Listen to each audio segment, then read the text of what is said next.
Oh, hey, looky there. I'm live. What I meant to say is I'm Don. It's late. I'm up. Hi. How the heck are you guys? Glad to see you.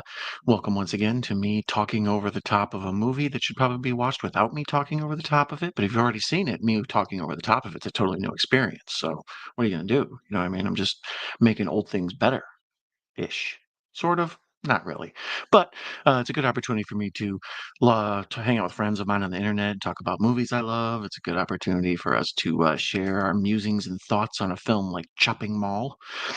Today is Black Friday in America. It's like a pseudo holiday. It's a shopping holiday thing. Basically, what it means is but it's Black Friday because on a business ledger, in the red means you owe money, but in the black means you're into profit. And this day on the business calendar is generally most business go into the black. That thus Black Friday, not to be confused with a bunch of different black days that had to do with the stock market crashing and whatnot. But um, this one, however, is a very special film to me for Black Friday. This and Dawn of the Dead, I think, are right up there as the two best, like, sick of consumerism movies. And on a day like Black Friday, it's pretty easy to be sick of consumerism. Um, I did a list on one time on my channel of the top five movies to check out for Black Friday. I think it's called like the top five shopping movies or something like that. But in there, I thought perhaps that Jingle All the Way with Arnold Schwarzenegger and Sinbad was probably the best Black Friday movie because it really just encapsulated all the insanity of trying to get the perfect gift for Christmas. Even though the movie doesn't take place on Black Friday, it's a whole thing. I'm complex like that. But oh hey, I see my friend Anthony Chabot has popped up in the chat. Hey, Donnie, I'm watching I Want to Dance with Somebody. Saw Wicked. It was awesome. Next up is Craven the Hunter. Yeah, I'd like to see Craven the Hunter. I'm interested in it. Um, it just seems weird that they would even make that a property. It seems like Craven should be a character in a Spider-Man movie, not so much like it has his own movie. But whatever, they're filling their way out with these things. I got 491 subs on my YouTube channel. Congratulations! I saw you were making that push to 500. We talked about it the other day. Mistake 490, right? YouTube's a fickle mistress. It's easy to lose some people here and there. But people are always going up and down on my channel. It's like, maybe they're fake accounts. I don't know. I wonder. Sometimes people just disappear. Maybe they shut down their YouTube and then they come back later. The old reactivate. They used to have it on Twitter a lot. I didn't do Black Friday nor Cyber Monday. Yeah, I didn't do any Black Friday today either. I've gone in the past just to see like what the insanity looks like. Kind of a letdown. Not as crazy as you would think. Not like at the beginning of Eli Ross Thanksgiving. Um, I never saw Black Friday with Bruce Campbell. Mr. Bones, my friend Mr. Bones HPS on YouTube, he watched it this past week, and I still haven't seen it. The film itself, I need to check it out. But if you're a fan of the film with Bruce Campbell, I recommend you check out Mr. Bones' channel for a good breakdown of that and watch along with some awesome peeps. I am going to be watching Chopping Mall tonight. I believe I'm watching it on Peacock. It was available everywhere. Man, oh man, was it available everywhere. Let me see here. Chopping Mall is currently available on Peacock, AMC Plus, Philo, Tubi, Pluto, Sling, Flip Flab, Crackle, Scarborough's, Huggins. No, these are all made up words. Crackle, Redbox, the CW. But yeah, if you want to watch it on Roku, you need a premium subscription. If you didn't know what any of those channels were, that was some total gibberish I just spit out there.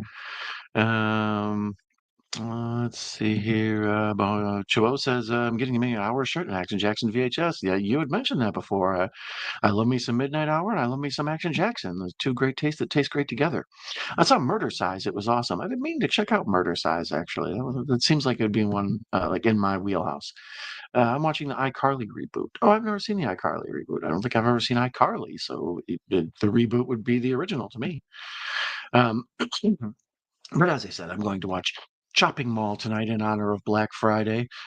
Classic Jim Wynorski film. Jim Wynorski is this cult classic director who has just an insane filmography, frequent collaborator with the late Roger Corman, who I'm a huge fan of. But this film's a whopping hour and 16 minutes. So we should be able to get through this one pretty fast. I had to double check. I wasn't sure if I had done it. That's how much I've seen this movie in my life. I feel like I've already done this for my channel, but no, indeed, I have not. And Black Friday is the perfect day to do it, I would think. Hey, the view with Drew. What's up, everyone? Nice to see you, Drew. Welcome. Glad to see you here with that cool Logan profile avatar. Tonight is Survivor Series War Games. Yeah, I had asked about that the other night. I knew that when I was a kid, they used to have Survivor Series, a Thanksgiving night tradition, and the gobbledygooker and all that crap, right? The Ultimate Warriors versus the Heenan family or whatever. And then eventually they moved it off of Thanksgiving to the weekend. And I had asked on one of my episodes the other night. Maybe the double feature of Blood Freak and Home Sweet Home, I think. If what was the big one this year? So yeah, it's the War Games, which used to be a WCW thing, and then Survivor Series, the classic Survivor Series proper, as it were. Bugwall is here. Morning, early one for me. One of my favorites. Love it. Plus, it has Dick Miller. Right? Multiple reasons to like this one. Lots of, with Barbara Crampton and, oh God, what's my man's name? Paul, I always forget his name. Him and his wife, Paul Bartel, and what's her name? Mary Warnoff, I believe it is. I always screw that up. They turn up in this. We got my guy John Terleski. He was in a bunch of stuff. Where, like he's one of those that guys. He turns up in a lot of crap. Um, this movie in general, like I say, it's a bit of a cult classic. It's cheesy, but cheesy in a wonderful way. Even at the time, I think the robots looked kind of dated and silly. I mean, RoboCop comes out like a couple of years later, and obviously these look pretty absurd compared to RoboCop, but they got a real Buck Rogers robot feel to them. But yeah, I'm gonna go ahead and get this one started tonight. We're gonna give it a watch here. Chopping Mall with good old Dick Miller, Kelly Maroney, Tony O'Dell, and Russell Todd. So I'm gonna press play now. Any commercials? Oh, no, but you need to shut up. Please watch the following messages. So there are commercials. Oh, curse you, Peacock. Here I was thinking that I wasn't getting any commercials while I was watching this, but au contraire me. Oh, I gotta wait to turn the subtitles on until after this Santa Claus commercial is over. Why would you even need to advertise for Santa Claus? Everybody knows about it. It's like Air Jordans. You don't need commercials. We all know. Um, Hope you all are well. Good to see you, Don. This is the formal part of the proceedings. I'll be back later to tell people to watch Bucket of Blood. Miller is amazing. Yeah, Dick Miller is fantastic. I mean, he's most of you probably know him as Mr. Futterman in Gremlins, but yeah, he was in Bucket of Blood. I believe he's the lead in that. That's yeah, the main dude. Um, he's in the Twilight Zone, the movie episode where John Lithgow sees the gremlin on the wing of the plane. Um, so he's in two gremlin features. Um,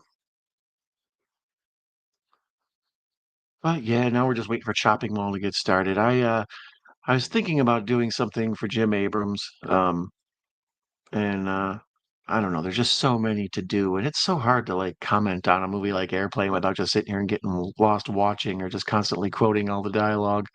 So I was like, well, Black Friday is the perfect time to watch something like this. Like I say, I find it and Dawn of the Dead to be kind of its most interesting satires about consumerism and mall culture and stuff. When I was a kid, malls were a huge thing. That's where people went. That's where they hung out. There was like it was like a disco with stores or something. People would just go there and hang out and see their friends. But then there was also shopping. Um, the mall, the video killed the radio star, and Walmart killed the mall star. Between it and Amazon Prime, most malls have just become like walking tracks for the elderly. Zaz, we are so thankful for them all, right? Hey, hey, hey, it's after Black Friday. It's chopping time. Exactly. Top Secret gets better with age. Airplane, funniest ever. So many, right? Naked Gun, and they had their hands in Kentucky Fried Movie. So, yeah, that's what I mean. Just even picking one was difficult enough. But then, like, trying to talk while it's on without getting wrapped up in what's going on the screen just seemed impossible. So, um, morning, Ginger. Fancy a mall? Walk? Hope all of you denizens of the United States of America had a great Thanksgiving. Hi, thank you, sir. We appreciate when the folks outside of our country who tolerate our nonsense, ridiculous things that we do here. On Thursday, we stuff ourselves as full as we can. It's a holiday about getting just eating as much as possible. And then Friday is a holiday about going shopping for Christmas presents and spending all your money. So yeah, that's pretty much America in 2 days right there. And finally, Chopping Mall starts. Yeesh.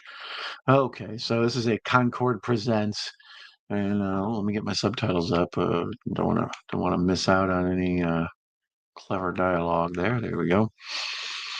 Um, this one, because of its low budget nature, like I say, it's available everywhere. It's one of the easiest to find on the internet. It's the licensing fee must be like a couple bucks per month. Jeez, sometimes my mouth don't be mouthing. Too much turkey the other day, man.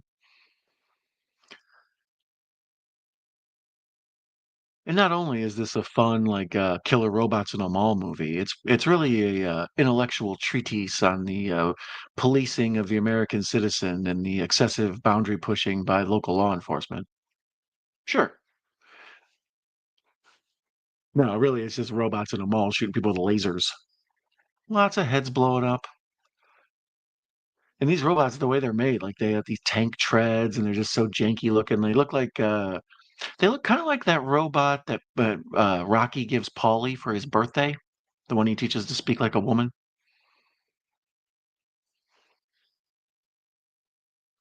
Dude, I'm so jealous of that. I need to eat some pumpkin pie. It's the bomb. That's the only thing I didn't have this year was pumpkin pie.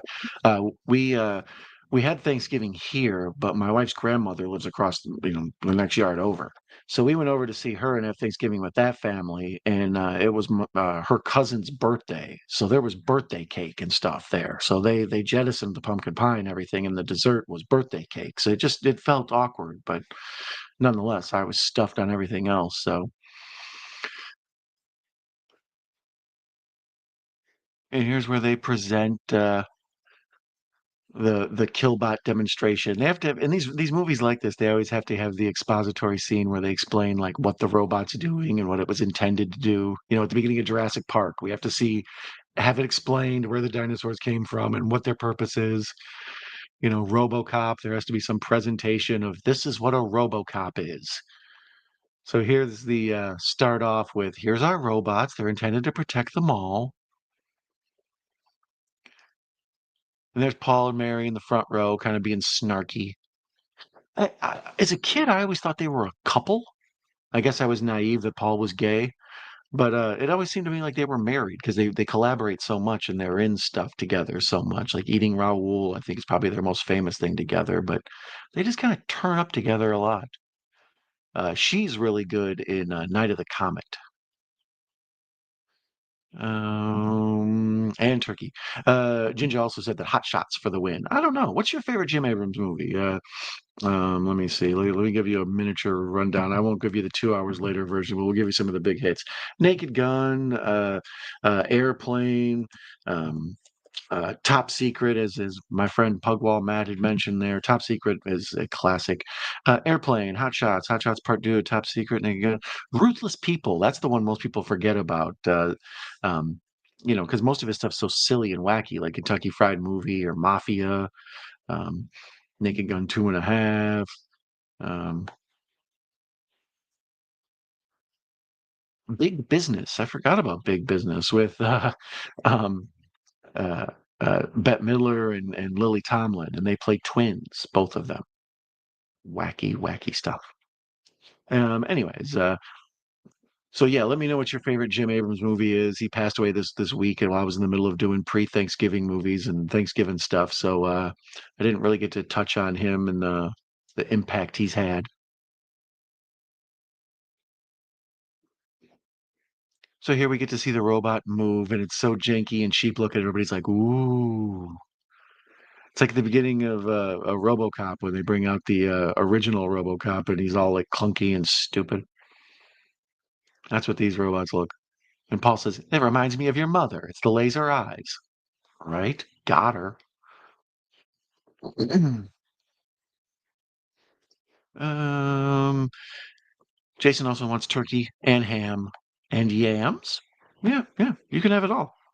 I really want to get on this physical media. It's one of my Blu-ray Grail items. Yeah, Chopping Mall I own, but I own a janky copy. I'd like to get a nice Blu-ray copy. This is one that actually, when it gets a good transfer, it looks pretty decent. Some films, It was just they were shot crappy. It don't matter what transfer you get, they're always going to look bad. The master copy that's floating around to make ones off of is garbage, so there's nothing you can do. But this one, like even now in HD on Peacock, this looks pretty dang good.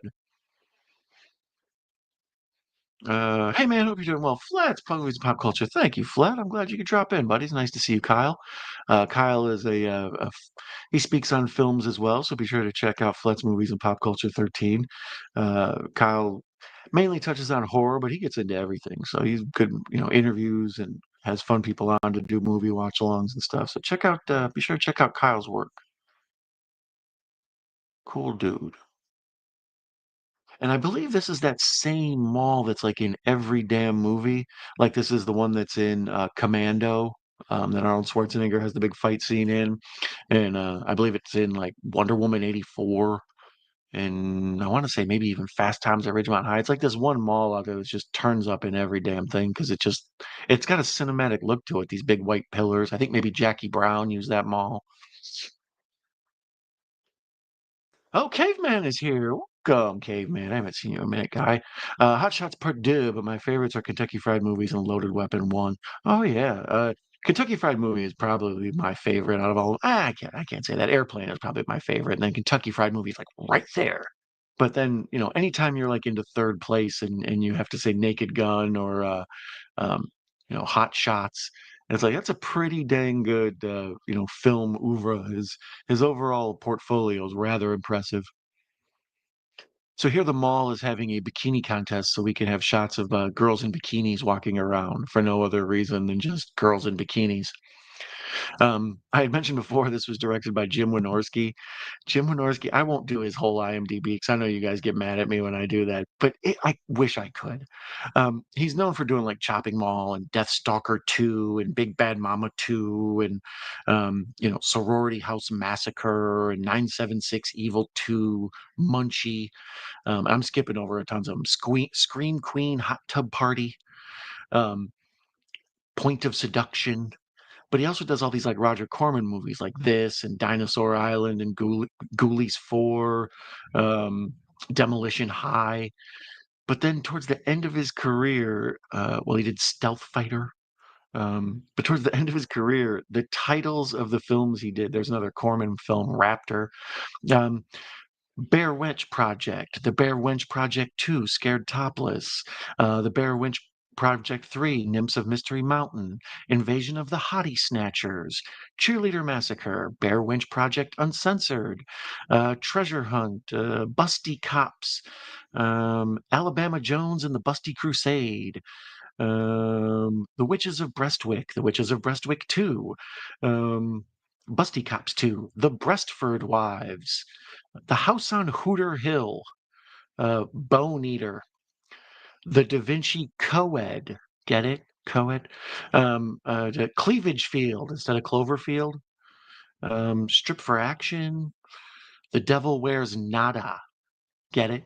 Never mind. The Hills Have Thighs, Busty Cops and the Jewel of Denial, Busty Cops Go Hawaiian, um, Sexy Wives Syndrome, Busty Coeds versus Lusty Cheerleaders, Sexy Wives Sensation, Pleasure Spa, Sexapede, Sharkansas Women's Prison Massacre, Scared Topless, Legend of the Naked Ghost, Sexy Nurses, Attack of the 50-Foot Cam Girl, Bigfoot or Bust.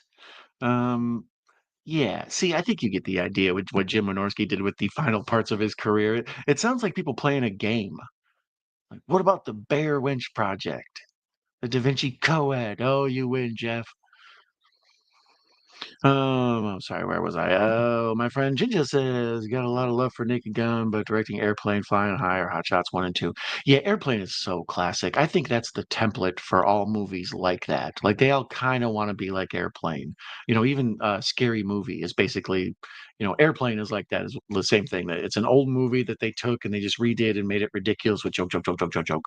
So that's what Scary Movie did with Scream.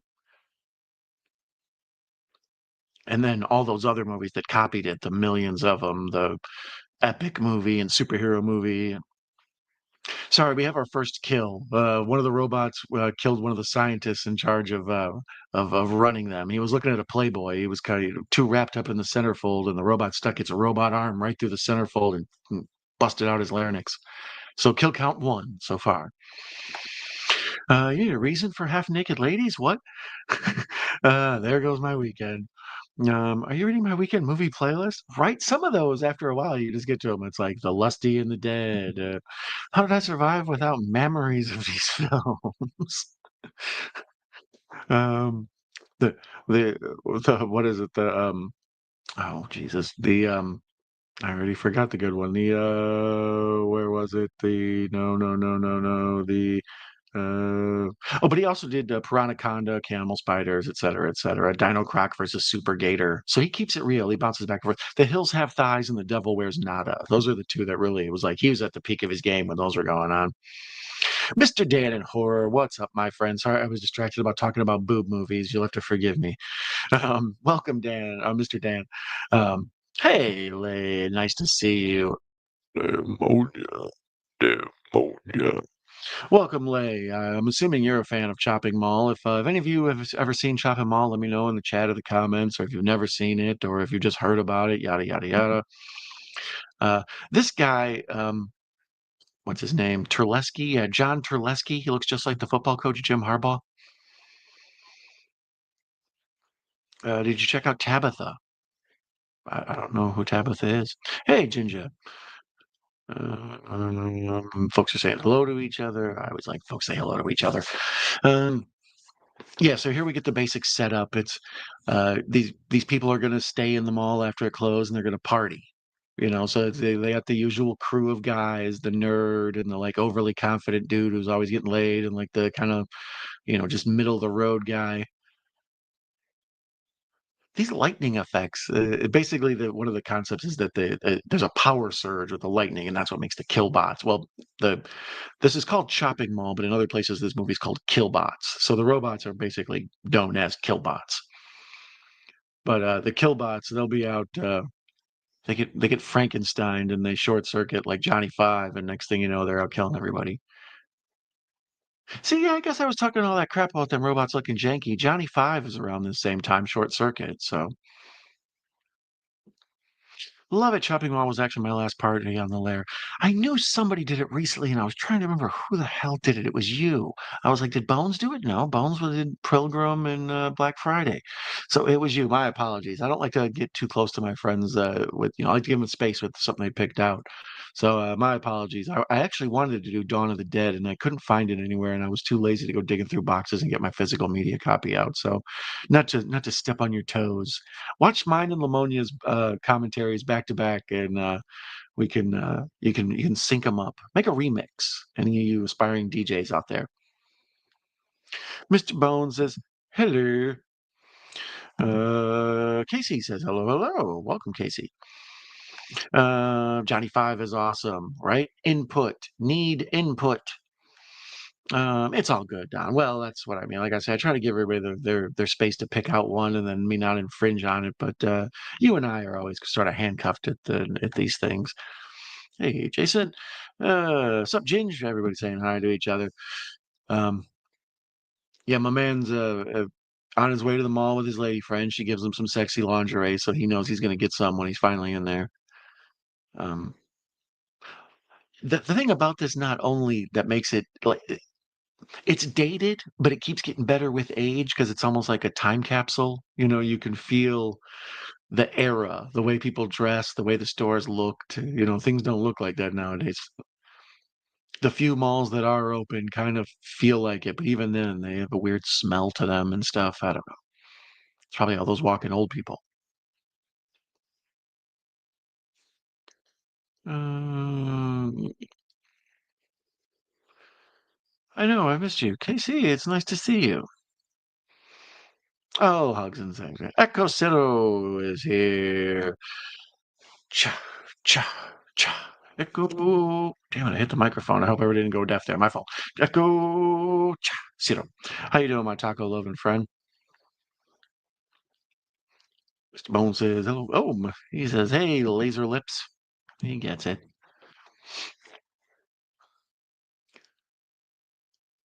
Yeah, once again, I'm taken aback by all the clothes in the store, the popped collars and the color schemes. Lots of primary colors in the 80s. You think of it as a very pastel time, but no. There's old girl. I was trying to remember her name. The the other girl from Night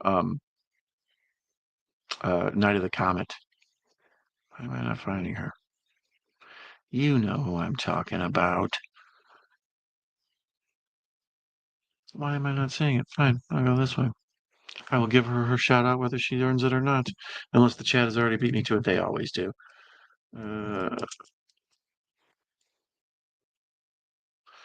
Night of the Comet. Oh, that is Kelly Maroney. Duh, okay. My fault, Kelly. Didn't mean to disrespect you like that.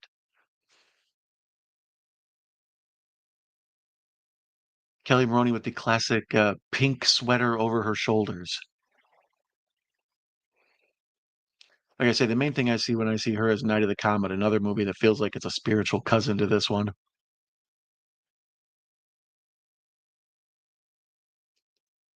See, he knew Kelly Maroney. Yeah, that's the thing. Sometimes the modern pictures of people like throw me off because I'm used to them. And like a lot of times the IMDb and Google and them will show pictures in their heyday. So sometimes I'll see someone with the way they look now and they don't look the same they do when they're young and I don't recognize them. Basically, I'm sexist and ageist and stupid is what I'm confessing to.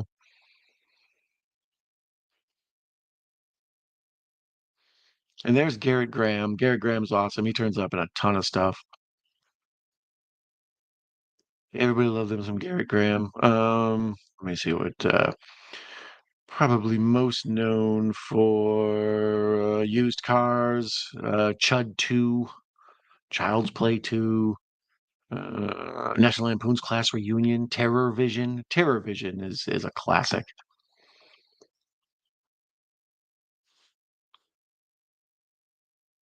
I love how all these robot scientists, they all have to wear like a white lab coat at work, but they can wear whatever else they need. My mouth don't be mouthing sometimes, man. So here we're gonna get another a victim. The kill count so far is one. We're working our way up. For killbots, I mean, geesh, we're 17 minutes in. You guys have only killed one. I mean, do some work around here. Geesh, what kind of security guards are you?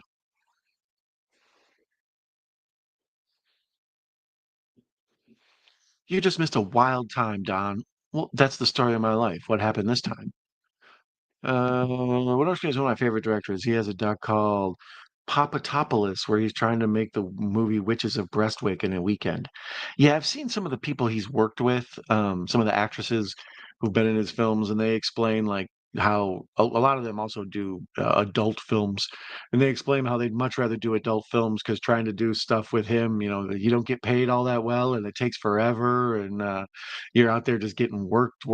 But these movies fall into the cult classic thing, and they end up getting those women, a lot more fans and recognition at their conventions and stuff. So it's a fine line with them. But I love like I say, Wynorski's collaborations with Corman and some of the stuff. That's what I mean about his collection of films. They're all either these like crazy sort of sex comedies, but there's also like the sci-fi channel Roger Corman insane dinosaurs and robots and whatnot. Ever since I can remember, I've been popping my collar. Well, of course you have bones. Um, he says Kelly Maroney. I know it's Kelly. I don't wear white. I'm a filthy person. I don't blame you, and I mean that in a completely clean way. I don't know. Did I just miss a dirty joke? Sounds sus, Ginger. Everything sounds sus after a while. You shouldn't be so suspicious. So here we see the nerdy guy trying to figure out how he's going to get laid. Oh, there he goes. What did he do? Pop the collar. Uh-huh. You need to feather your hair a little more, bro. Oh, he's trying to look without the glasses. He didn't. The she's all that, as it's known, didn't work for him. Yes, I'm a nerd, but now I'm beautiful. Watch. Nerd, beautiful. Uh-huh. Wynorski made the better Swamp Thing movie. You like Swamp Thing 2 better than 1? I enjoy Craven Swamp Thing, although 2 is fun, I think. I enjoy both those Swamp Thing movies. They're underrated because they're good schlock, but they're also like, they fall into the superhero canon. Arguably, out of the 80s movies, the best Marvel? Yeah, I would say out of the early superhero movies, probably the best Marvel because they don't really like Spider-Man doesn't come around to what, the 90s or thousands? Thousands, right? And then yeah, I don't know. You can debate me on that. Feel free to put your favorite, especially Marvel. I mean, Marvel, especially Marvel, because Batman and Superman both had movies in the '80s, and they were pretty awesome. But as far as Marvel goes, like that Punisher movie and some of the other stuff they did, just real substandard. The Captain America films and stuff, bad. I love the '80s, just not the style too much. The style is kind of the most absurd part of it. I enjoy the stuff that came out of the '80s, the music and the movies and stuff, but the at the time, it all seemed very normal, but then, like, stuff from the '70s looked absurd, like, to me, people in bell bottoms and the crazy polyester shirts with the butterfly collars and stuff. So now younger generation looks at the stuff in the '80s and they're like, "What were those people thinking?" They were thinking they were awesome, bro. They were rad or totally tubular. Ever watched the Swamp Thing TV show? They made one after the second movie, not the newer show. No, actually, yeah, the old show was I don't know, I want to compare it to like Hercules or one of those. It was, yeah, like a fun sort of adventure late night show. It looked a lot like the movie. It had a little bit less production quality, but it was decent. I actually wanted to see the newer one. I never got around to it. The more dark, scary version of the Swamp Thing. Man Thing, I think they made too. I need to check out all that. I Swamp Thing is DC? My bad. I thought he was Marvel. Man Thing is Marvel. That's right. They flip flop them. See, look at me. That's what happens when you up running around all the past couple nights and not getting enough sleep. You start forgetting who belongs to what. Oh, you're forgetting Howard the Duck. And Ben even corrected me on the best Marvel movie. You're right. I would say Marvel, Howard the Duck, especially now that I know Swamp Thing's DC. You're right. Howard the Duck movie is awesome. It's a must see. I saw Howard the Duck in the theater. No way to conceal it. The Punisher with Dolph Lundgren was filmed in Sydney, Australia. I remember I was a big fan of the Punisher character because he was like basically inserting an action hero like Rambo or something into the Marvel universe. So that was a crazy character to me, and I enjoyed it. But then when they said they were going to make the movie, I thought it would be a little better. Um, I found the Thomas Jane version's pretty good. I don't like Travolta in it, but I like pretty much all the rest of the movie. But then what's his name? The John Barenthal Punisher from the Daredevil stuff.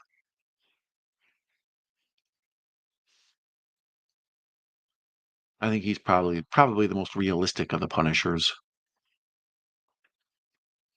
So here they're having their wild in the mall sex party. The mall's closed down and they're all just finding couches and whatnot to get down on. I can't believe I flip-flopped Marvel Man Thing and Swamp Thing on the DC Marvel spectrum. And hey, there's some boobs. So yeah, that's Wynorski keeping it real. Like that about him. And there's more boobs. Way to keep it going. So yeah, this is just kind of this absurdist scene where they're like in a furniture store and they're just panning around the room in this one shot. And we're just bouncing from area to area where the people are fooling around. And there's Kelly Maroney and old boy, the nerdy dude, watching a black and white horror movie, monster film, and loving it.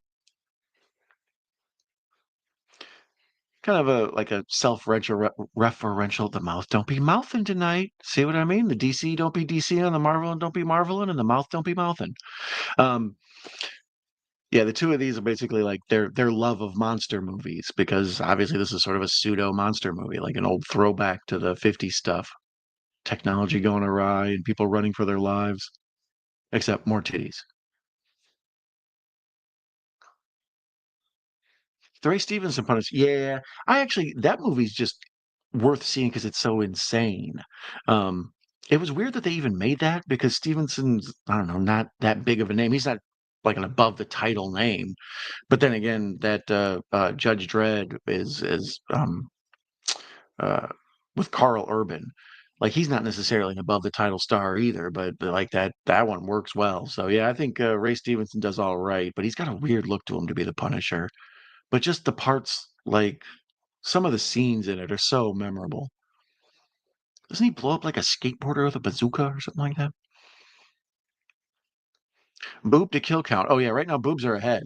Boobs are. I think we're on our fourth pair of boobs. We've had one kill, so that's it. Well, approximately two, four, six, approximately seven boobs. I think we saw one like a half a boob. That's the old Roger Corman method.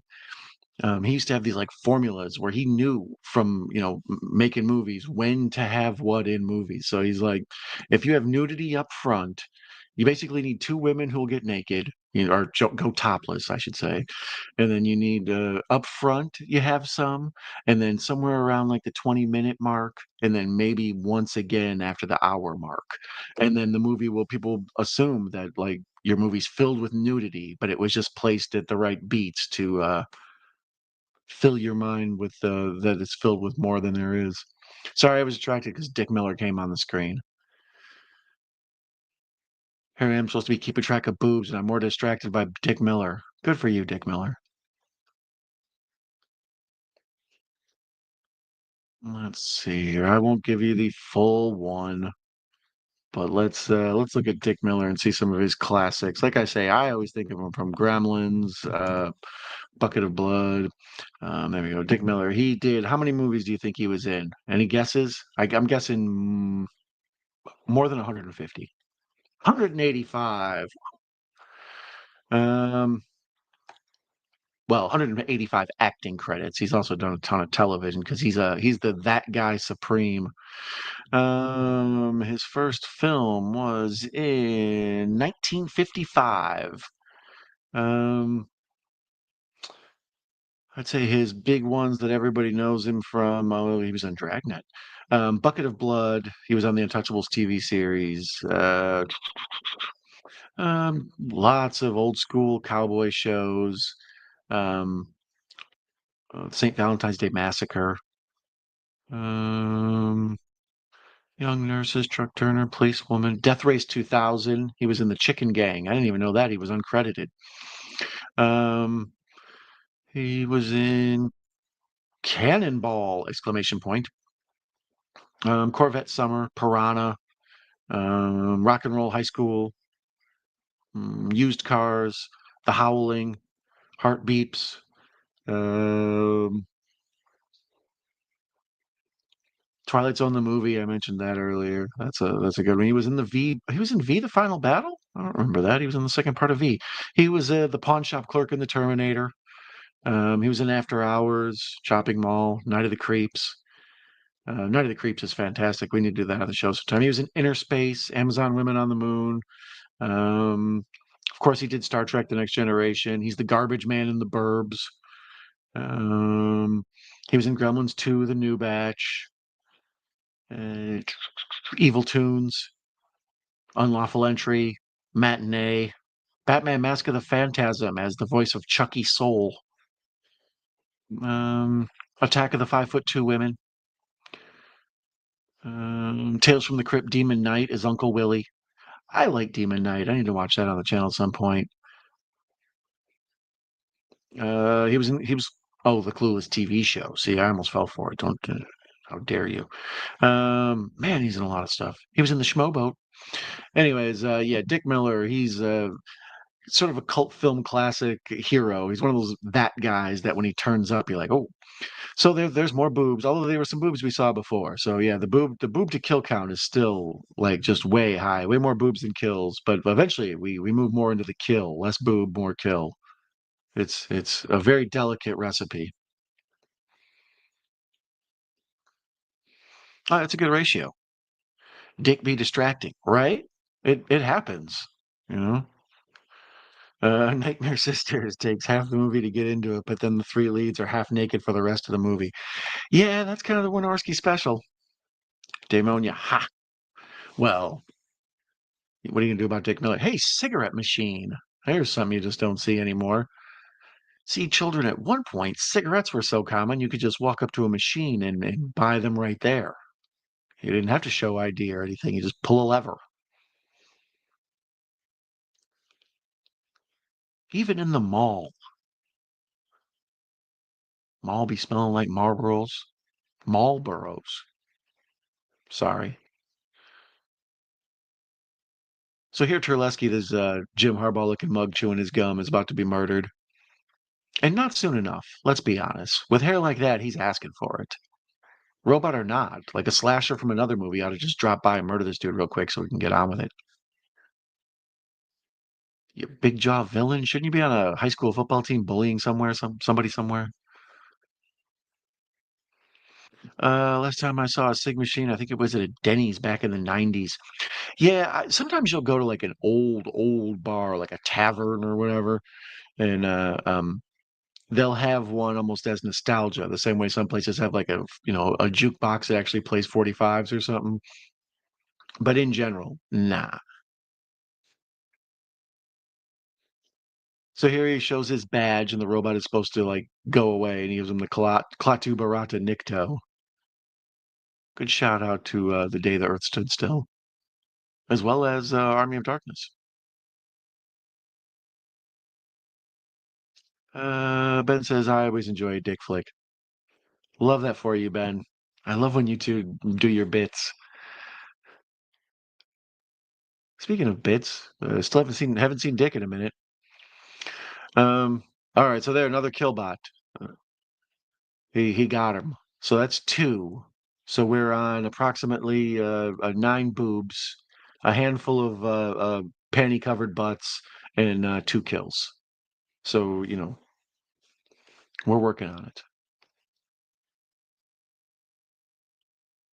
It seems like a mall at night would be kind of eerie.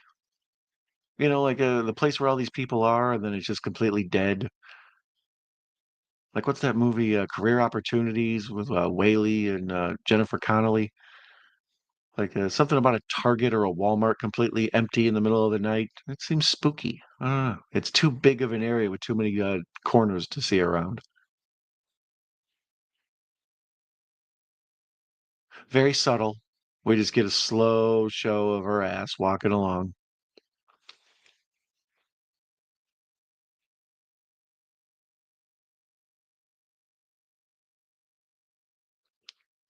The If you're in a horror movie and you go looking for somebody, expect to find a dead body. Like I think that's how you find out you're in a horror movie is when you go looking for somebody and find a dead body. So, oh yeah, she found him. She thought he just passed out next to the cigarette machine. The sex wasn't that good, girls. Slow your ego down. And we see his neck is slit and just blood comes squirting out, and then the doors to the mall open, and here comes Killbot rolling in all fast. I like that he comes out of a smoky room, like he was in there burning a blunt before he murdered old girl. Those laser effects, yeah, those are straight Buck Rogers, but kind of amazing.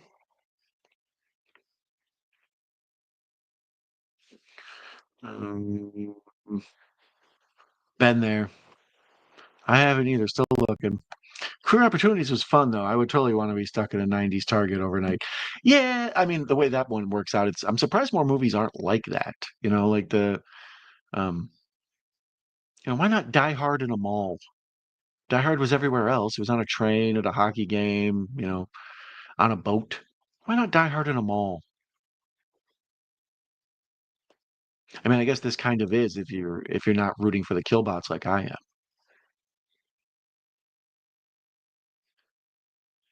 Well, I mean, that's cool cinematography, like the way they're looking through the bloody glass and the robots come and there's like these kind of a halo lighting effect around them because the glass is all smudged with blood. Very artsy, Wynorski, very artsy.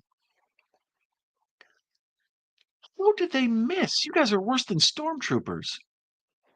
So the killbots just shoot like to fill the room with lasers and somehow haven't hit anybody. I mean, it seems like all these boobs flopping around, you would catch a stray nipple or something.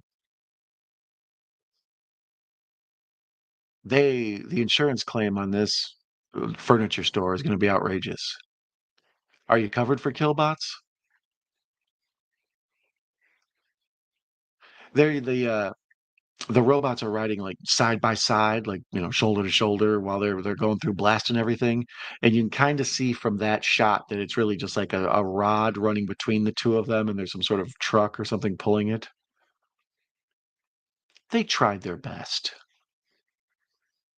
A lot of fear of technology in the 80s, like you were saying, with RoboCop and Short Circuit. And I think that's always one of the sci-fi tropes of all time is the fear that technology will someday overtake man. The Matrix, Terminator, all that. When in doubt, be afraid of robots. Maximum Overdrive is probably the best in that genre. Um, there was Black Friday from a couple years back, Zombies at Toys R Us or something. Yeah, I think that's the one that Bones was watching. Is that the Bruce Campbell one you're talking about? I wouldn't be surprised if there's three or four movies called Black Friday. It's such a natural name for a scary movie. That's why I can't believe it took so long for them to make one. Black Friday. It's like, I don't know. There's like five Black Christmases and one Black Friday. Makes no sense. Just watch that on the Boneyard. So that is the one you guys are talking about. Yeah, that one I've been wanting to see because I like Bruce Campbell, and I mentioned the other night. It's easy to think of Bruce Campbell as like the head of that S Mart or whatever, Shop Smart, Shop S Mart. Um, so the idea of him, being in a store like that and fighting off, I don't know, is it zombies? That's what I had thought, but I wasn't sure. I haven't seen it. Lots of times there's the zombie movie that doesn't actually have zombies, that has demons or the Quiet Place monsters, something like that. So now they're escaping through the roof. Lots of people escaping through ceiling tiles in the 80s. I don't know. That chilled out in the 90s. I don't know. Maybe the ceiling codes or something must be weaker. Kelly Maroney's in a hurry to get the hell out of here. She's got to get back to that tin shed she sleeps in to avoid comet radiation damage. Got to hook up with Danny Michael Keener or whatever his name is. You guys like Night of the Comet? I love Night of the Comet. Yeah, here they are crawling through the air ducts. So what am I talking about? This is Die Hard in a mall. See, here it is. Come to the coast, have a few laughs.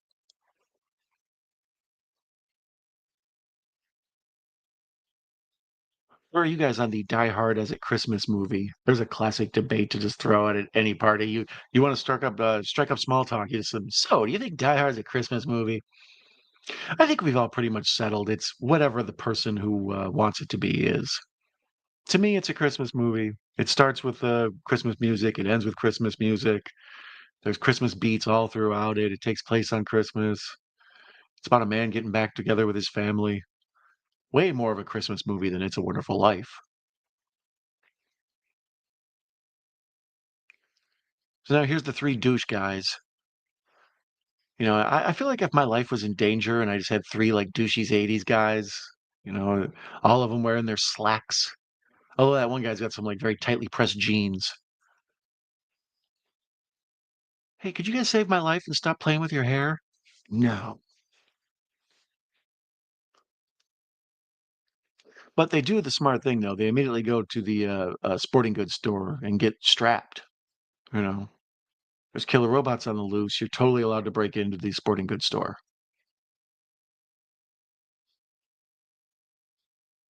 That'd be messed up if Chopping Mall 2 was just these guys having to like go to trial for all the damage they did in this mall. Ooh, the low angle hero shot where we see our nerds coming for action. They have an M16 at the mall sporting goods store? Damn. So there he says, go ahead, make my day. The shout out to Dirty Harry. David Cronenberg Rabbit is a Christmas movie. I mean, part of it's set at Christmas. But like I say, how many Christmas songs are in it? The Die Hard soundtrack is mostly Christmas music. And the what do you call it? Christmas wrapping tape, if there is such a thing, that he uses to put the gun on his back, the ho ho ho, now I have a machine gun. It's at a Christmas party. Like, it's not like it's just there's a little pinch of Christmas. Like, The Last Boy Scout, I think, is a Christmas movie, but it's, not really. The Lethal Weapon is a Christmas movie, but not really. Like, but Die Hard, too many Christmas beats to ignore. I'm sorry. I'd go to Dick's for supplies. I think we kind of walked into that one. Nothing worse than walking into a Dick. Well, I mean, it depends what you're into, you know.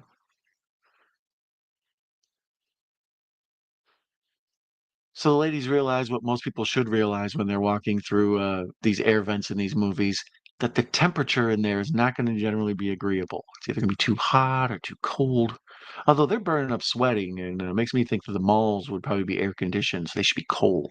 I have, I have questions, Jim Wynorski. Any movie set at Christmas is a Christmas movie for me. Well, there's a whole see, I think what happened at some point is there became a whole genre of Christmas movies, and they're basically just romantic comedies that have a Christmas backdrop. There's the Hallmark Channel has a whole like corner of the world set up to that. But yeah, I kind of tend to agree. Like the Shane Black Christmas tributes, where Shane Black has this thing though, where he puts Christmas in the background of his movies to sort of like make you feel like there's other stuff going on in the real world besides whatever's going on in the movie. Like it helps sort of flesh out the world. Like, oh yeah, it's Christmas time. People are supposed to be shopping. Um, Did you ever see Invasion USA with Chuck Norris? That's a Christmas movie. At one point, they just go to a like neighborhood and destroy it, and there's Christmas lights up. See, Christmas.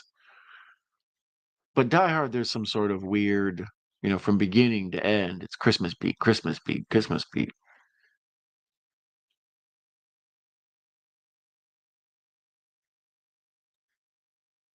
But then again, I also think that one bad guy security guard in Die Hard looks a lot like Huey Lewis. So what do I know? I be seeing things.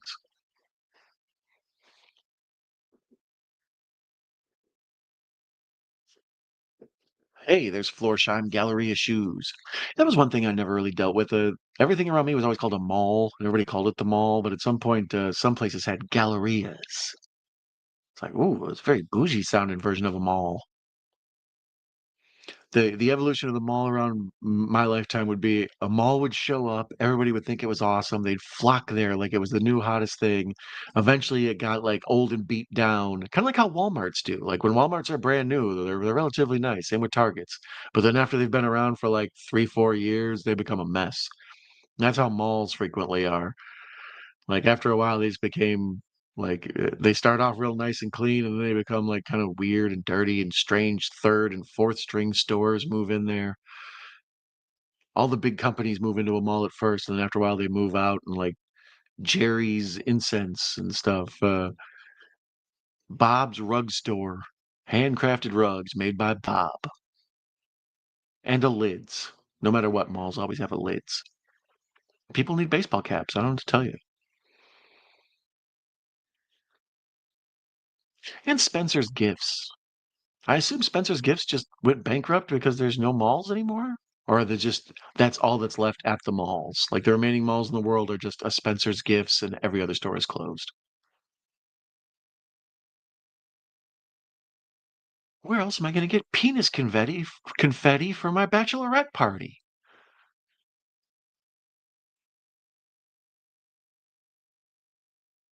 For those of you playing the Night Owl movie talk bingo at home, be sure to mark penis confetti on your cards. What exactly? Oh, okay. So one of the robots got tipped over, and then there's a built-in like standy uppy, like just in case the robot gets knocked over. It's kind of like BattleBots. You guys ever watch BattleBots? I think there was like 3 or 4 ripoffs of BattleBots. I think there might have been one called KillBots. Basically, nerds make their own little weird instruments of destruction, and they put them in like a cage, and they fight it out. Almost all of it's remote control. Not quite Rock'em Sock'em robots, but still fun.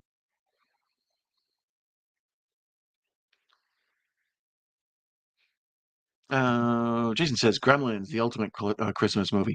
I actually kind of really enjoy Gremlins at Christmas time because it's about giving gifts and the destruction of the town. The Mrs. Deagle is a Scrooge-like character.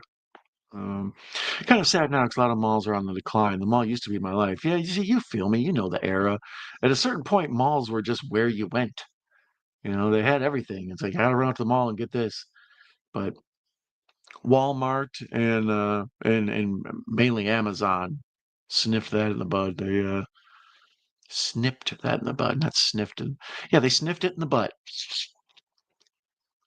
They nipped that in the bud. So there where we throw the gasoline at with the killbot and it just rides right through it in this iconic scene with these flames and it's just this crazy Buck Rogers looking monster. What was that move?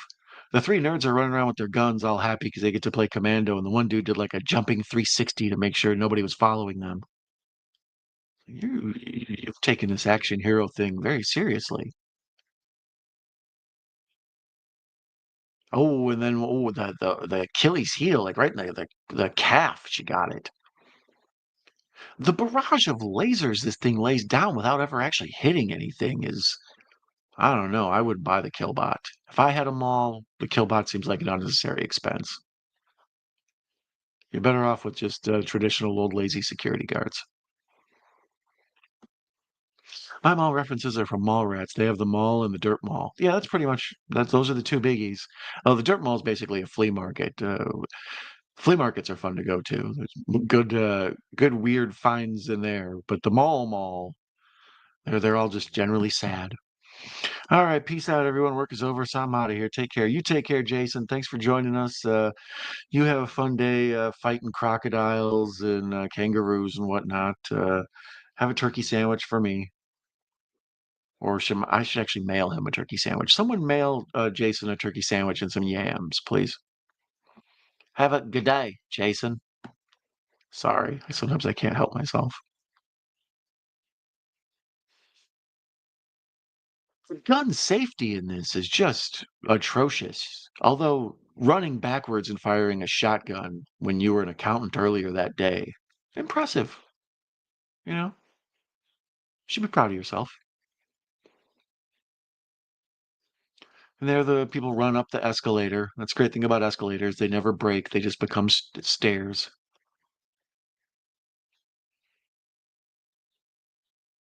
Ooh, the low angle vision of the killbot just riding along, giving it that power shot. It's you can almost like see someone off the edge of the screen using the remote control to make the killbots go where they go. And now the robot went in the same elevator that Arnold and them were in Commando. And like I say, I think Wonder Woman 84 has the same elevator and elevator scene in that. Ben says, I saw a video of a hotel who has robots that fold their towels. The bots look like these guys. I guess that's where they work now that they were fired not long after being very good at killing. Yeah, it's like, well, I got fired from my security job at the mall, but I got a job folding towels at a hotel. Well, in this especially, they kind of make the point like, a lot of times people will tell you that other people from other places are taking your jobs, but it's always technology. Like, for the last like 200 years, basically, well, 150 years, that's where people's jobs go is to robots. I used to work at Amazon for one of their what do you call it, shipment facility areas. I can't think of what the damn fancy name they use for it, and fulfillment center. That's what it was, corporate speak. And you would basically just go sit at a caged in bunch of stuff, and you would tell it what you want, and a robot would go grab the shelf it was on and bring it to you. Spooky stuff. So yeah, I understand all these 50s, 60s, 70s, 80s movies about where you're just afraid that technology eventually is just going to be the ultimate demise of humans. Wall-E. How about Wall-E, huh? I blame Wall-E for everything. Are these guys a cousin of Wall-E, or is Wall-E a cousin of these guys, maybe? Wall-E Killbot? He doesn't let people know his last name 'cause it's very embarrassing. It was actually a killbot, but I try not to bring it up because folks judge me. So there's a poster for The Lost Empire in the background. And you can see directed by Jim Wynorski in big letters right in between the two actors speaking.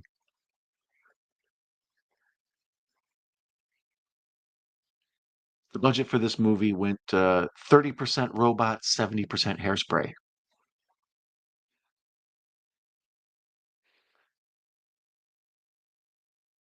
I'm glad they were able to find work elsewhere. Yeah, I mean, it's hard out here for a robot. You know what I mean? In this economy, you're trained to shoot people with lasers in a mall, and then suddenly you got to learn to like change oil or whatever, carry shelves to people at an Amazon fulfillment center. Oh, there's a poster for Galaxy of Terror. Me and Mr. Bones watched that on his channel once before. Yeah, looking for when Roger Corman passed away. I was um, slightly hurt. It's every now and then one of these big Hollywood names when they pass away, you're like, oh, that's sad, But then other ones like, oh, that one got me. I always say when Peter Falk died, that was the one. It was like everybody else was like, so what? I'm like, man, leave me alone. I need a day or two to think. I'm going through some things. Um, so when Roger Corman passed away, I was bummed. And me and Mr. Bones, well, I watched Death Race 2000 on my channel, and then I went over to Bones and we watched Galaxy of Terror.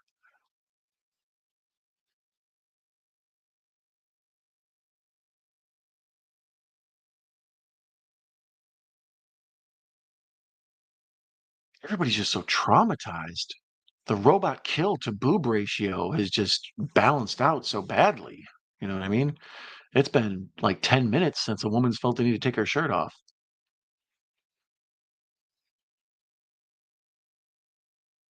So here's the big dramatic, let's go trash the effer.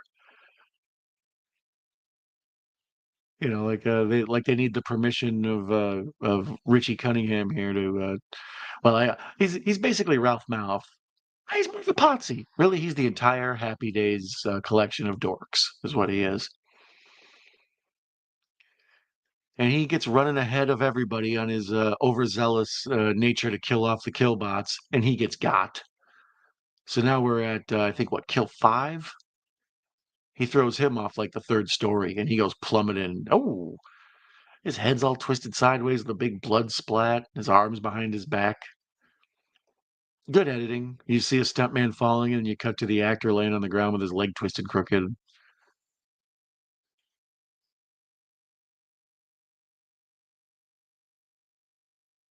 Detain intruders. Detain intruders. I don't believe the killbot could ride an escalator, though. I find that to be improbable. The rest of the movie, perfect. I can suspend my disbelief, no problem. But once that robot rode an escalator, give me a break. His treads alone are like 3 or 4 steps. He would fall backwards.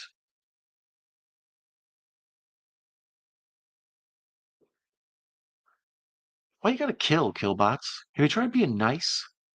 Are you familiar with the work of BB-8? Maybe R2-D2, something like that?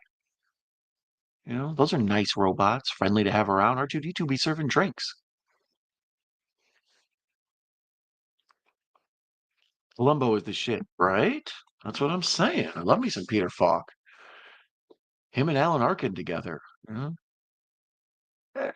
Excuse me, one more thing.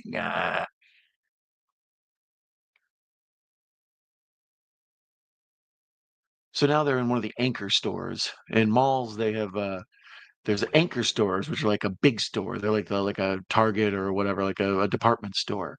And then those are the stores that a lot of times are at the ends or the anchors, the outer edges. And then the inside, once you go in and walk the hallways, is when you see those little like sectioned off stores that look like a little miniature storefronts. So yeah, they've moved on to an anchor store, which is heads up, a lot more space in there. Not trying to get trapped in a Champs Sporting Goods or a Dick's as it may be. No one wants to get trapped in a Dick's. Dick's is frankly an anchor store. Nothing worse than an anchor dick. Is it? Dead.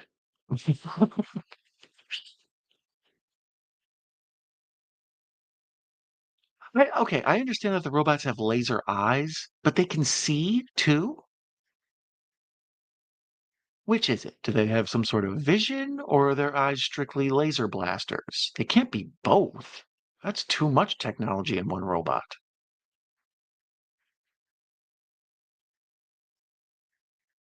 Oh, the irony. These girls are being slutty in a mall with their creepy sex-crazed boyfriends, and to heal their wounds, they're bandaging them up with strips of white wedding dress that they're tearing off a mannequin.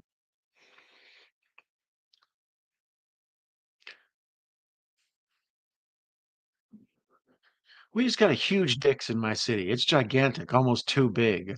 I mean, they stuff a lot in there. A lot goes into Dick's, a lot comes out. Uh, the prevalence of Dick's is what gets me. You would think that there would, Dicks would be few and far between, but oh no, Dicks are everywhere. Sometimes you just go to a mini mall or a strip mall, and there's a Dick's there. You don't have to just go to a mall to find Dick.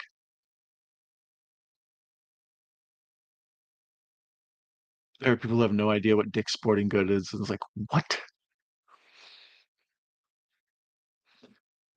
Will it fit though? Yeah, that's the problem is when the Dick's is too big, where are you gonna, where's it gonna fit? Barely. Ouch. Yeah, yeah, this has really gotten out of control.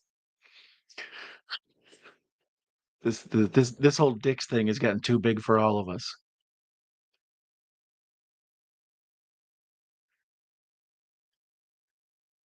She's faking. Kelly Maroney, you faker. Everybody else is having genuine emotion and sadness, and you're like, I want to try to be human. What happens when Danny Michael Keenan or whatever his name is finds out? You're not going to get rescued at the end. LOL, welcome back, Don. Yeah, yeah. Hella dick talk. Long, long. That dick talk went long. But it was also expansive. It was a girthy conversation if there ever was one.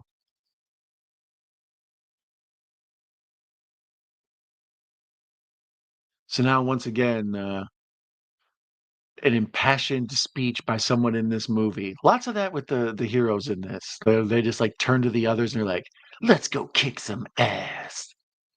Like, all right, buddy, good luck. So here's where they use the mannequins to try to confuse the killbots. Because as I said, I doubt the quality of killbot vision. It seems like they can easily be tricked. Oh, and they used lasers. Those lasers just bounce off mirrors. That's all it takes. I don't understand how laser murders work. I mean, I understand you can refract lasers with mirrors, but it doesn't seem like the laser, like a Star Wars weapon. Why would everybody just like wear a laser suit or a mirrored suit? Somebody hits you with a lightsaber, it bounces right back. Whatever you say bounces off of me and sticks to you. That was the dumbest thing I've ever seen. The killbot shot a laser, it bounced off a mirror, then it hit the killbot, and then it kind of sit there doing the Johnny Five thing where it's like getting electrocuted. And then old buddy decides to run into it with one of those like security guard little carts that they drive around, and he gets electrocuted. It's just why jump in the middle of the robot electrocution? Just stay back. You asked for that. This is your fault. That robot should not. This doesn't count as a robot death. But now this is like the seventh or eighth kill in this movie. I think eighth. And we've only seen, well, I know it's 50-50 now. I think we saw like, maybe nine boobs. I think we're up to seven or eight deaths. So yeah, it's really getting close.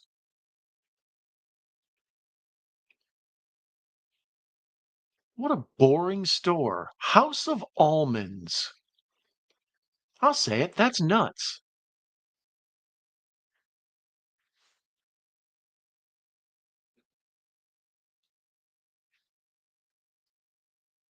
So the nerdy couple, the promiscuous couple, so the other ones that were getting it on in the furniture store in the beginning, they're all, they're dead at this point. That's what they get for being loose with their genitals. But the two nerdy ones who watched the monster movie, they're still alive. They know how horror movies work. I can't be giving it up. I'm not promiscuous. What if a murderer comes by? Besides, I'm saving myself for Hector. Isn't that little boy's name from Night of the Comet?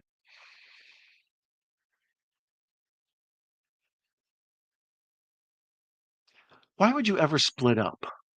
I mean, I guess you're trying to be quiet and in stealth mode, but just, yeah, hang together, guys.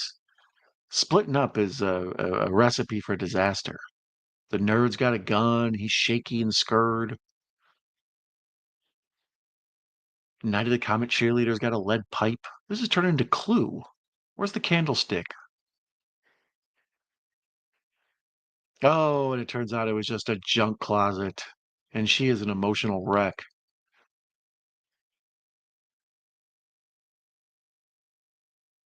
She opened the door to a closet, a bunch of stuff just fell out. It was like I told my kids to clean their room.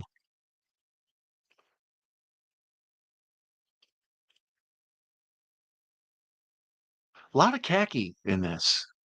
I think maybe they got free wardrobe by the Gap.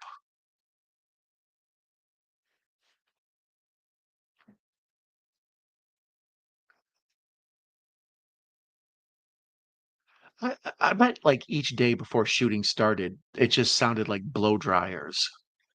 Like the director's trying to like give a direction. Okay, in this scene, I want you to feel sad, and your boobs, they should be sad too. And people are like, "What? I can't hear you over all the blow dryers."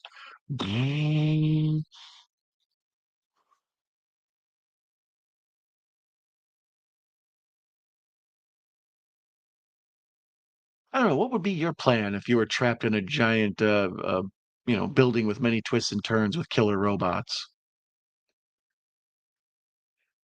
Go to the roof? Go to the food court, right? I'm gonna need some Sbarro to think this over. If I don't have an orange Julius in my hand when I die, this whole thing was for naught.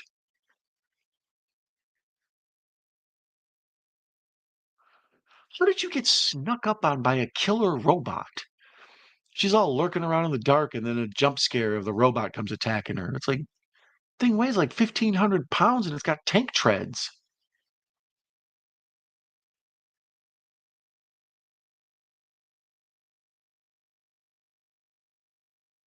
Where's Johnny Five when you need him?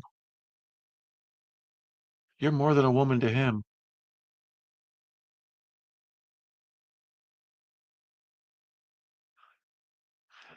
The cool thing about the killbots is they're bulletproof though.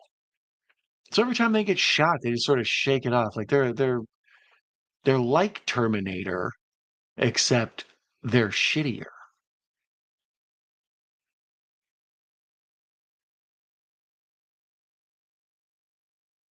Oh, he did the old thing they used to do in the Superman TV show.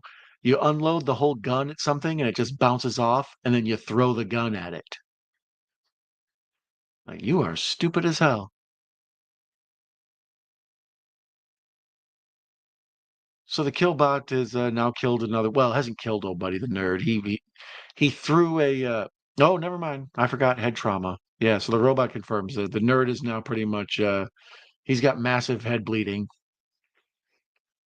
and Kelly's got to run. Girl, you need to get back to that tin shed outside, that gardening shed when you after you got in a fight with your stepmom.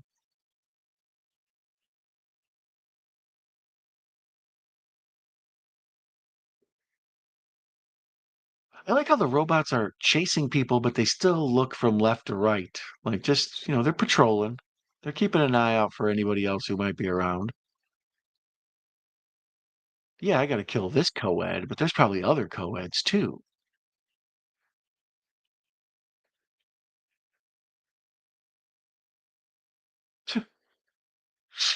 She ran away, picked up a ashtray or like one of those standing ashtrays, and then busted the window to I believe it's a pet store, but when they did the outside shot of the person, the person breaking through the window, you could clearly tell it wasn't her. It was like a stunt woman with a wig on, since they didn't want Kelly Maroney to get an eye full of shattered glass.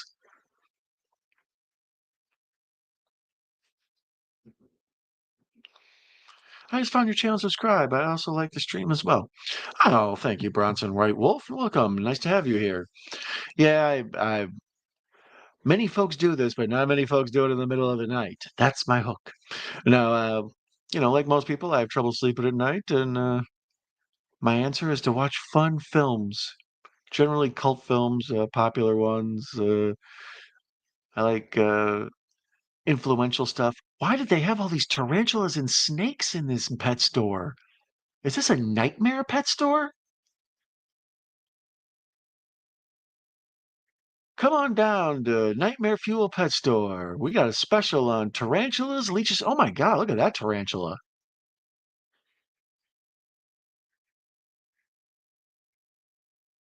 Yeah, even there, I was like, ooh, ooh. I mean, yeah, I've seen like five people's heads get exploded, but a big furry spider, you've crossed the line. You better make this up to me in boobs, Jim Wynorski. They filmed this movie in 22 days. Oh, really, Brandon? Good info. Yeah, I could see that. Like, I would assume they probably did it at the mall at night when things closed down, and then a lot of these little sets they probably built, like, we'll build the pet store set and we'll do whatever. But with these filmmakers, they do everything on the cheap, so I wouldn't be surprised if they just got the rights to go to a pet store and then destroy it. What movie are you looking forward to the most in December? I don't know. Good question. What is Nosferatu coming out in December? I think. That's probably, or is that in January? That'll probably be the next big thing in the theater I'm looking forward to. Although I'm always surprised. I'm like, oh, I didn't know that was coming out. So, what are you guys looking forward to in December? Admittedly, because I mostly watch movies late at night, in bed or on the couch with a blanket, half asleep. A lot of the stuff I see is catalog or, ooh, something new came out. Like when Civil War came out on Max, I watched that right away. And um, what was that one? The Trap, I think it's called. Josh Hartnett, the M. Night Shyamalan thing on Max, and Netflix. Whenever something new and interesting comes out, I'm waiting for Squid Game season 2 comes out. I think the day after Christmas. So yeah, a lot of stuff I watch is home media, I guess you would call it.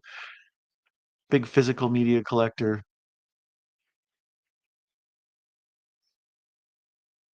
So there she evades the killbot by hanging off the ledge of the railing that protects people from the falling off the second floor. So right now it's literally a cliffhanger. Well, a mall hanger, something. Ben says Pet Shop of Horrors. December has movies like Craven. Yeah, we were talking about that earlier. Complete Unknown, Sonic 3, Mufasa, and Werewolf Frank Grillo. Oh, Frank Grillo, I usually like. Craven the Hunter, I will watch on when it's on streaming. I won't go to the theater for it. I'm intrigued by the concept of a Craven movie. Um, much in the same way I was intrigued by like a Joker movie or something. I think when you do a character like that, it's kind of hard to make them a sympathetic lead, especially in this political climate, this Hunter guy or whatever. And if the movie's about him being a villain, like he is in the Spider-Man movies, it's hard to imagine how they're going to tell that story. But they figured out a way to tell Morbius, and that was a success. So, um, Sonic 3, I don't know if I'll see. I saw Sonic 1, I never saw Sonic 2. Yeah, I may watch the werewolf film. Kelly Maroney did most of her stunts for this movie. Yeah, like she, most of the time with her crawling around and jumping and hanging and stuff, you can tell it's her. But like there, when she was just hanging off the pipe on the side, you could tell it was somebody with a wig on. When she busted that window, you could tell it was somebody with a wig on. But like a lot of these scenes where she's crawling and through the like candy, what do you call it, like uh not candy glass, whatever the hell it's called. I think candy glass, whatever, the fake glass. Although lots of times the fake glass is more dangerous than the real glass because it's like sharper, strangely, the way it shatters. So now she's in the paint store and she's gonna throw paint all over the floor so the killbots will then run through the paint.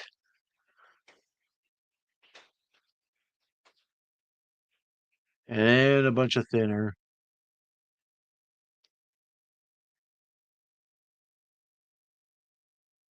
So here comes the last. Is this the last killbot? Do they get them all? Is this the one last one out of the three?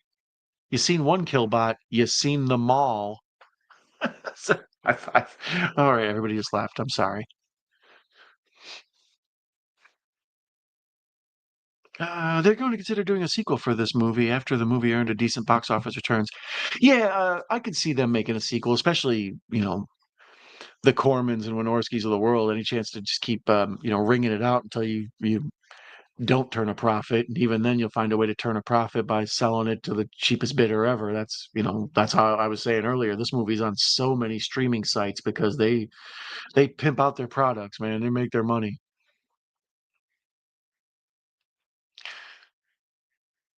So she filled that up with paint and the paint remover, and then lit a flare and threw it in where the paint remover is, and a huge explosion at the Ellis Paint Company. And that takes care of the last one. And she shouts out the iconic "Have a nice day." I think most movies should end with an explosion. Rom-coms, anything. Just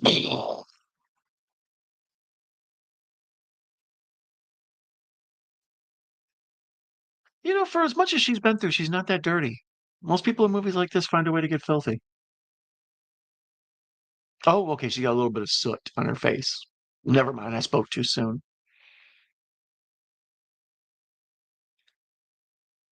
And she did get shot in the arm and bandaged it up with a wedding dress. Art. So there's the burning killbot. You gotta milk every little bit of money you can on those killbots. You know how much money we spent on those? I'm not just gonna set it on fire. Not without making money off it. I'm surprised this movie didn't end in a foundry. Most movies like this copy Terminator or um, Alien 3. It's like, why isn't there lava? Feels like there should be lava. Molten something. And Nerd Man with the busted heads, okay, he's got a roll of toilet paper against it. It was a surprise. I always say that's what I hope for in life is to just be a nice enough person where even if I get killed off in the horror movie, I might come back at the end. So there they are, romantically limping towards each other for a big hug in the middle of the center square of the mall. Who do you think the first credit will be when it comes up? Directed by, or do you think it'll go to straight to the actors? Nice crane shot. Well, it was a bit of a tilt, but they made it look like a crane. Oh, they're giving us the clips from the movie introduction to the characters of So there was Kelly Maroney. There's Tony O'Dell. There's Russell Todd. Yeah, everybody gets their glamour shot, hero shot. Here's Carrie Emerson and her smiley face. Barbara Crampton. Shout out to Barbara Crampton. She's always fun. Like she's kind of one of those names like Sybil Danning or something. It's if I see Barbara Crampton's going to be in your movie, I generally have a high opinion. Sid Haig. If I see Sid Haig's in your movie, I'm probably going to enjoy it. Oh, Susie Slater's glamour shot was the part where her head got blown up. And then Paul Bartel and Mary Warnoff, they show the two of them sitting there rolling their eyes. It's a good statement on the film of what silliness it's supposed to be. And then the last glamour shot, little outro was for Dick Miller. So even in the end of the movie, you end up getting a big load of dick. But that has been Chopping Mall, uh, a film that I think most people should see. It's They're either gonna think it's so awful and terrible because it's dumb and, they won't like it, or they're gonna appreciate the beauty of it. Like I say, it's got a very Buck Rogers feel to it. The jankiness is part of its charm. Bronson says, "Before they started filming this movie, Jim Wynorski said Roger Corman took him out to lunch one day." Jim Wynorski did the voices of the 3 protector robots. That would make sense. Yeah, we had ran through Jim Wynorski's filmography earlier in the stream, just, the lanes he occupies, where he's got the Roger Corman fare, and then he's got the booby fare. You know, it's like, these are the 2 things I love. I love monsters and I love boobs. What are you gonna do? It's like, shout out to Jim Wynorski. And shout out to you for hanging out with me and watching, the perfect film for Black Friday, along with, Black Friday and, Jingle All the Way and Dawn of the Dead and the Dawn of the Dead remake. Okay, look, there's a lot of movies that are good for Black Friday. Thanksgiving, the Eli Roth one, there we go. But this one is special. You know, anytime the shoppers are getting killed, especially after a day where you've been out shopping and you're in a store crowded with people, it's nice to see, you know, like, yeah, enough people bump into you with their carts. You kind of wish you could see a killer robot come by and blow their head up. So this movie fills that need for you. And you fill my need for me by hanging out with me and keeping me company while I watch these classic films and stuff I love that lives in my heart. And you also live in my heart. See how I keep tying this all back together? I thank you for hanging out and spending the time with me. Oh, I forgot to look to see. Chopping Mall was $800,000 to make. I did want to see what its budget was. And then after the credits, there's a post-credit scene. So Marvel stole this from them. And the "Have a nice day," the killbot rolls up into the screen and tells you to have a nice day. They do not show the box office. Oh, that is a bummer. But anyways, Chopping Mall, 5.6 on IMDb, 55% on Rotten Tomatoes. So you can pretty much tell it's, if you get it, you get it. If you don't, you don't. Um, and I'm lucky to get you and have you here. Thank you so much for joining me. I appreciate it. You guys have a good weekend, and I'll wish all of you a. Oh, wait a minute. Ben has one last thing to say. Oh, Bronson does too. It was nice meeting you and talking with you and sharing some interesting facts about the movie. Take care. Thanks, Bronson. I appreciate you dropping by. You're a knowledgeable film person. Hang out more. I'd like that. Chucky remake has that scene where the crowd is waiting to get the new Buddy doll. Yeah, that's also very similar to when the folks are banging down the doors in Thanksgiving. Yeah, that's what I'm saying. There's a lot of Black Friday. Consumerism in America is a disgusting, gross, murderous mess. But I wish all of you a wonderful night, a great weekend, happy upcoming December, where we're going to be starting some Christmas horror movies and a variety of other things. But most of all, I wish you green grass and high tides forever. Adios, amigos. You have a good night.